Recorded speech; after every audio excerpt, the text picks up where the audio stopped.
अस्सलाम वालेकुम स्टूडेंट्स। तो आज हम क्लास 10th का chapter number 12 surface area and volume का एक्सरसाइज 12.1 का लास्ट क्वेश्चन जो कि है क्वेश्चन नंबर 9 करने जा रहे हैं।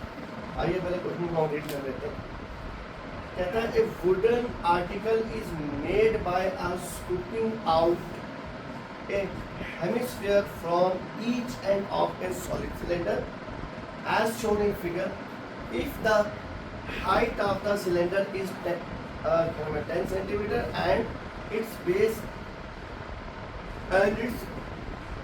base of radius is 3.5 centimeter, find the total surface area of the article.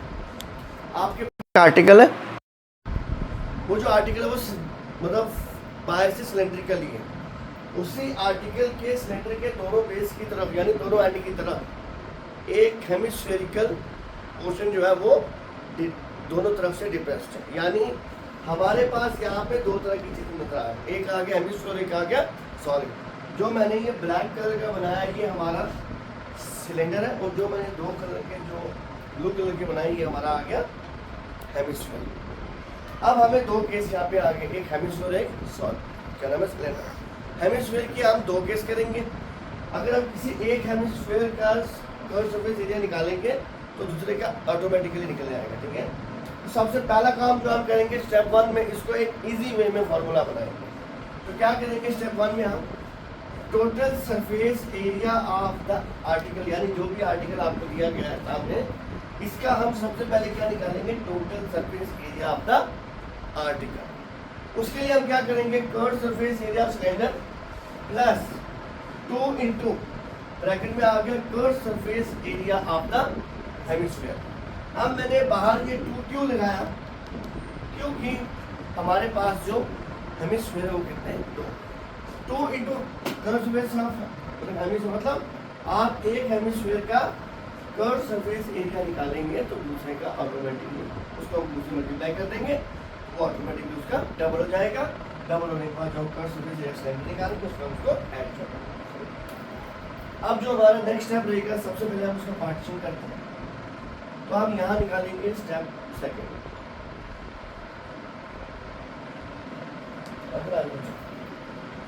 Step second में क्या आ गया? हमारा नंबर 1 केस आ गया सिलेंडर। सिलेंडर के लिए हम क्या निकालेंगे? Curve surface area of cylinder is equal to 2 pi.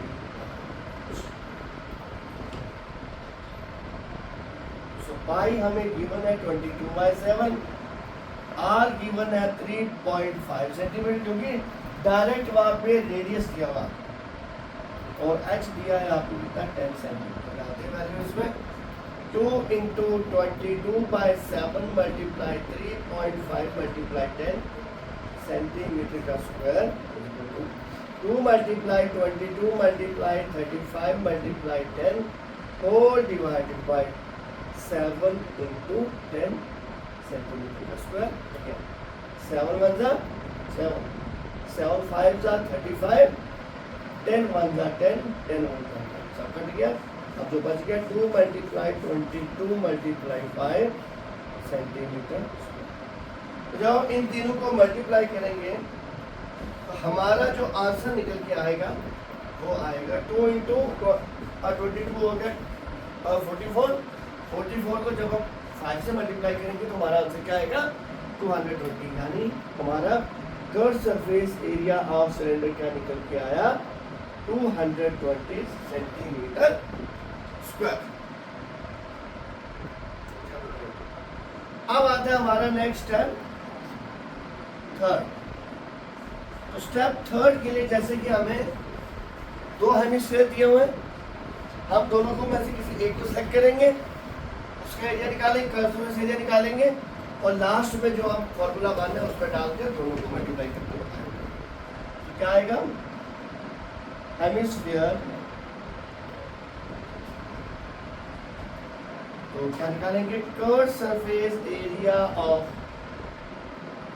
Hemisphere is equal to, क्या फॉर्मूला आएगा? 2 पाई आर स्क्वायर। क्या हमें क्या क्या चाहिए यहाँ पे, पाई का वैल्यू 22/7, आर का वैल्यू 3.5 सेंटीमीटर। तो इसको आगे सॉल्व क्या आएगा,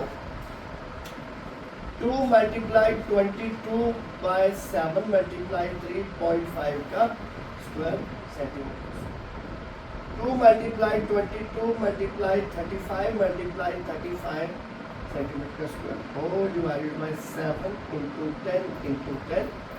So 7 1 is 7, 7 5 is 20, क्या नाम है 35, और 5 1 is 5, 5 2 is 10, 2 1 is 2, 2 1 is 2। क्या बचा हमारे पास 22 multiply 35 divided by 10 centimetre square क्या आएगा, 22 को जब 35 से मल्टीप्लाई किया हमारा आंसर क्या आएगा 770 डिवाइडेड बाय 10 सेंटीमीटर स्क्वायर, 10 और 0 कैंसिल, 77। यानी हम लोगों के पास जो curve surface area of the hemisphere निकल कर आया वो कितना निकल कर आया 77 सेंटीमीटर स्क्वायर। तो अब हमारा वापस से स्टेप 1 आएगा, स्टेप 1 को रिपीट करते हैं, इसको स्टेप 4 देते हैं। क्या था हमारा, total surface area of article is equal two cylinder, curve surface area of cylinder plus 2 into curve surface area of hemisphere. आप सीधा इसमें वैल्यू पुट करेंगे तो curve surface area of cylinder क्या निकला हमारा 220 plus 2 into curve surface area of hemisphere क्या निकला 77 सेंटीमीटर, 220 मल्टीप्लाई 77 into 77 ये बनेगा आपका 154, 77 को 2 से मल्टीप्लाई करेंगे बनेगा 154 सेंटीमीटर। तो दोनों को ऐड करते हैं, 4 + 0 4, 5 + 2 7, 1 + 2 3, यानी हमारे पास जो निकल कर आया total surface area of the article that is 374 centimetre. ये था हमारा एक्सरसाइज 12.1 का लास्ट क्वेश्चन। जैसे कि मैंने आपको इसको स्टेप में करके बताया, एक हमारे पास आर्टिकल है, उसमें एक सिलेंडर है, 2 हेमिस्फीयर है। हमने क्या किया स्टेप 1 में एक इसका फॉर्मूला बनाया, क्या निकालना था total surface area of the article, उसके लिए curve surface area of cylinder plus 2 into curve surface area of hemisphere. तो curve surface area of cylinder का फॉर्मूला 2/RH, क्या निकला आंसर 220 सेंटीमीटर स्क्वायर, और curve surface area of hemisphere इसका formula क्या 2/R², तो वैल्यू क्या निकला 77 सेंटीमीटर स्क्वायर। इन दोनों को उठा के हमने स्टेप 1 में दोबारा रिपीट किया, स्टेप 4 नाम दिया उसको।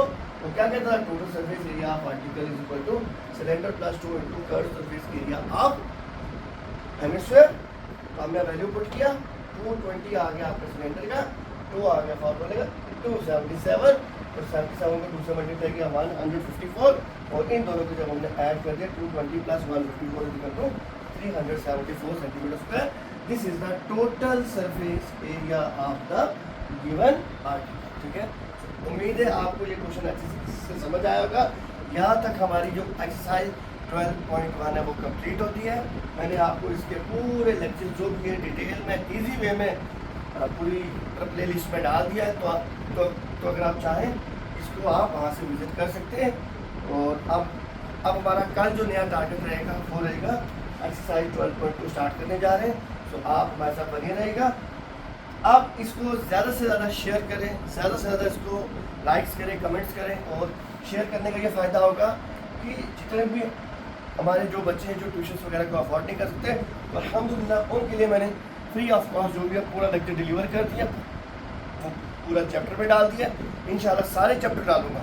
तो आप इसको आगे ज़्यादा से ज़्यादा शेयर करें और लाइक भी करें और कमेंट भी करें। जज़ाकल्लाह।